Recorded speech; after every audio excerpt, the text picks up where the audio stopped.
Can you tell some of these stories that stand out to you that are particularly despicable or representative or interesting when you Sure. look back at Sure. that defined your approach and who you were at that time? Let me say that I did not care about my victim. All right. I cared about me is what I cared about. It's rough to admit that, that you don't give a shit what you're doing to anybody else. You only care about you. But that's the truth of the matter. I didn't care about the victims. The lady that wasn't even at the beginning of my career as a cyber criminal. That was right at the last of it. Which lady? The coin lady. I was, by that point, ShadowCrew had made the front cover of Forbes, August of 2004. October 26th of 2004, Secret Service had shut us down, 33 people arrested, 6 countries in 6 hours. I was the guy that was publicly mentioned as getting away. What happened was I was the guy who was, I had kind of invented this crime called tax return identity theft and was stealing a lot of money. I went through all my stateside savings, and ShadowCrew gets shut down. I don't have any way to come in with any money, so I start running counterfeit cashier's checks, defrauding people with that, having them send products or bullion collections, what have you, by COD, collect on delivery, and I would pay with it with a counterfeit cashier's check. This lady was on eBay. She had been collecting these silver coins all of her life. The U.S. currency used to be, the coins used to be silver. So she had a whole collection of these things, 80, 90 pounds of this stuff. And I'm a very good social engineer. So convinced her that I was a legitimate person, that, hey, send it to COD. You can use my FedEx account to do that, or my UPS account to do that. I'll pay with a cashier's check. You can take it in, same as cash.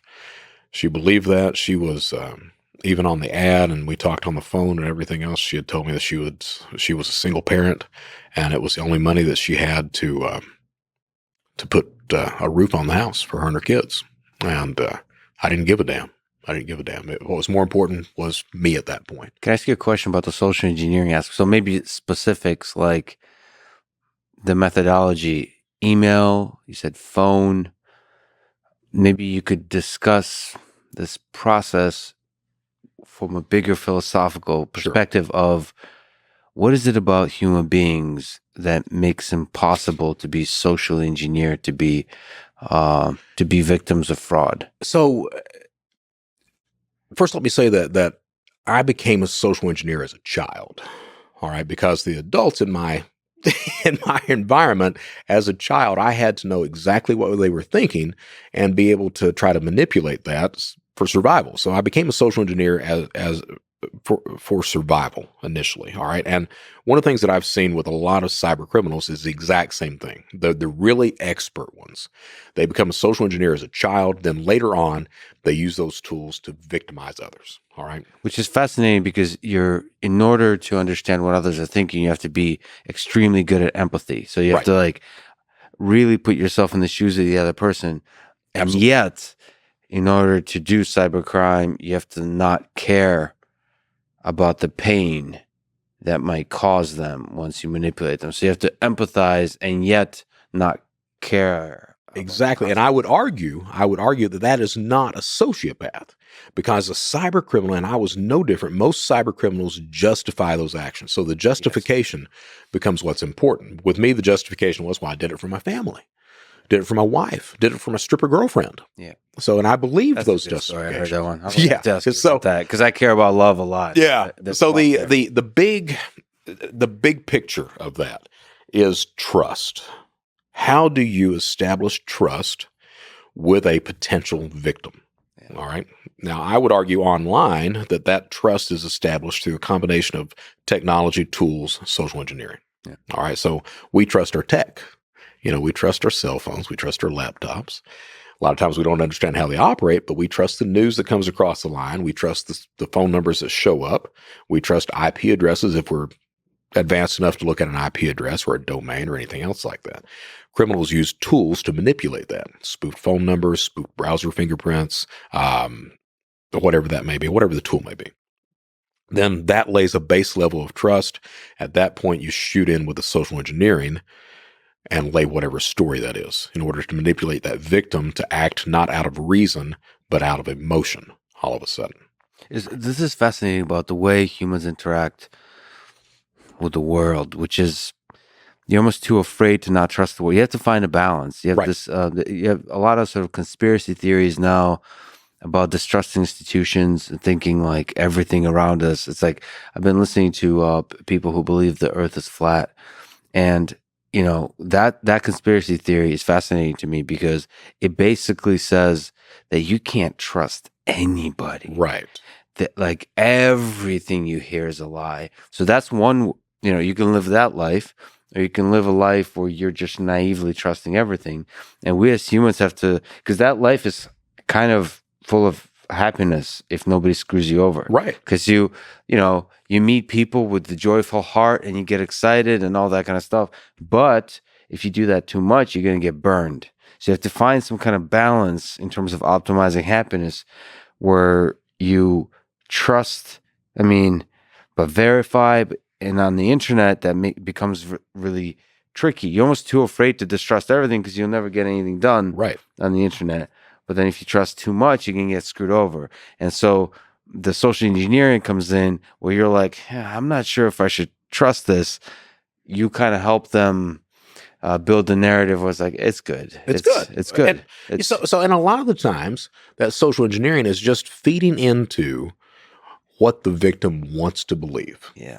All right. It's not really coming up with a brand new story at all. It's just knowing what that victim is, what the motivations of that victim is, feeding into it at that point. So you have to, again, that social engineer has to almost immediately know what's driving that person that they're talking about. If I'm working on a phone, talking to someone over the phone, I have to know within seconds what I need to say, how I need to act to interact with that customer service agent or whoever I'm talking to on the other end of the line. So fascinating because you truly are empathizing with the other person. What is it? This businessman, Steven Schwartzman. I've talked to a few times. He mentioned this thing that the way you build deep relationships is you really kind of notice the things that people are telling you, like what they want and what they're bothered by, what are their big problems in their lives, because everybody's saying that all the time and most of us are just ignoring it. Right. But if you take the time to listen, you know somebody at that point. Yeah. Absolutely you do. Then you have to be able to dismiss it. Dismiss it after. You're looking for that just to see how I can manipulate that is what you're trying to do. So that the lady was one story. Another truly despicable story. We'll get to script in a second. Yeah. But another truly despicable story. We were one of the really first groups that started phishing attacks. What's phishing? So that is a social engineering attack. PH, by the way. Yeah, Phishing. PH. That's another social engineering attack. That's sending that fake email out that looks like it's coming from a website or your financial organization or whatever and saying, hey, we've got a security problem. We need you to update your account information.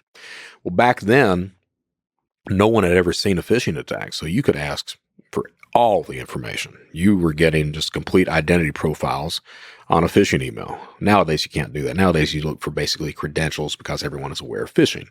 But back then, it was complete information. We had phished out, 200,000 E-Trade accounts. That's what we had the login credentials Login for. password, yeah. Login password, complete, social, date of birth, mother's maiden, account information, everything else. So we had access to those E-Trade accounts. E-Trade initially had no security in place. So you could cash out the account, ACH the money out to whatever account you wanted to, went through just fine. Ate them alive on that for 4 to 6 months. E-Trade got to the point where you couldn't do any ACH coming out. They locked everything down. Well, you're still sitting on thousands of E-Trade accounts. How do you make money on that? It's a good question. Yeah. So what you do is you find some fat cat that's got his retirement, invested in blue chips. Same time, you find a penny stock. You open up a brand new account, buy into that penny stock, cash the fat cat out, buy into that same penny stock, pump and dump schemes all of a sudden. So you're destroying people's retirement accounts for just a few $1,000s. Bam, bam, bam. Wow. And of course, E-Trade's response is not our problem. It's your problem. You shouldn't have given up your password or what have you at that point. And you still see that issue today with Zelle scams and things like that. Which scam? Zelle, so the instant payment that So the same kind of operation, same type with different it's payment mechanisms. You find an easy way to exploit a system, and typically the financial organization, not our problem. Our system's secure. It's the humans. It's their errors. Well, not really. You've got some culpability in that, and you're just trying to avoid paying the part of the bill is what's going on. One of the things, just to stand fishing for a bit, is it really makes me sad because there's been people on all kinds of platforms, like including YouTube comments, but emails too. They figured out emails somehow. So people are now seeing the followers of this particular podcast who are fans. They're finding them on platforms like LinkedIn and YouTube and so on. And they are figuring out ways to get to those people by another channel. Right. Which I suppose it seems more authentic to those people. Right. So they send them an email from what looks like me, and with this like loving. It's the interesting thing. The emails sound like something I would write. So these aren't even at this stage. It's not even. It doesn't feel automated. Or if it's automated, it's. There's a human in the loop that's really fine tuning it to specific, or maybe I'm very predictable, but it's very loving in the way I would write a message. Well, and so think about that. All right. So when phishing first comes out, you could look at the language of the text or the website and say, if you were paying attention, that's so okay. So that's not an English speaker who wrote that typically. All right. But as time has went on, as the awareness of what a phishing attack looks like, we have people that are sitting down now and making sure that the language is proper.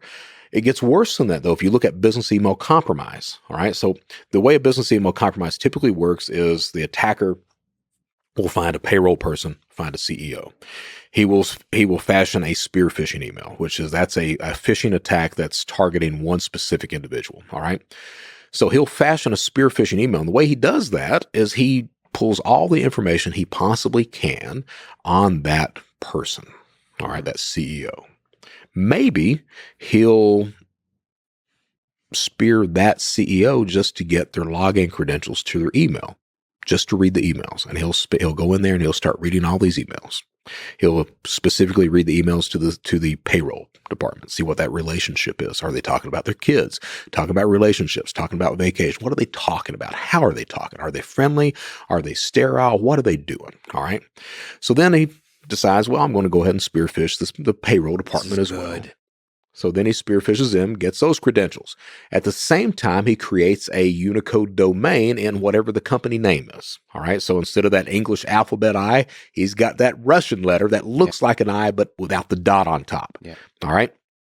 Comes back into the email, into the payroll email, blocks the real CEO's email, replaces that with the Unicode email that he's got, and then sends out a message using the correct language, the correct relationships, everything else, and says, hey, we're updating our account status. I need you to send this payment instead of over here. They've set up a new account. Send all payments over here now. Mm-hmm. And that is business email compromise in a nutshell. All right. Works great. Probably the larger the organization, the more susceptible to that kind of attack, because there's a distribution of responsibility to where you're more likely to believe that, okay, this other person is responsible. I'm sure they secured everything. Absolutely. I'm okay listening to this. All right.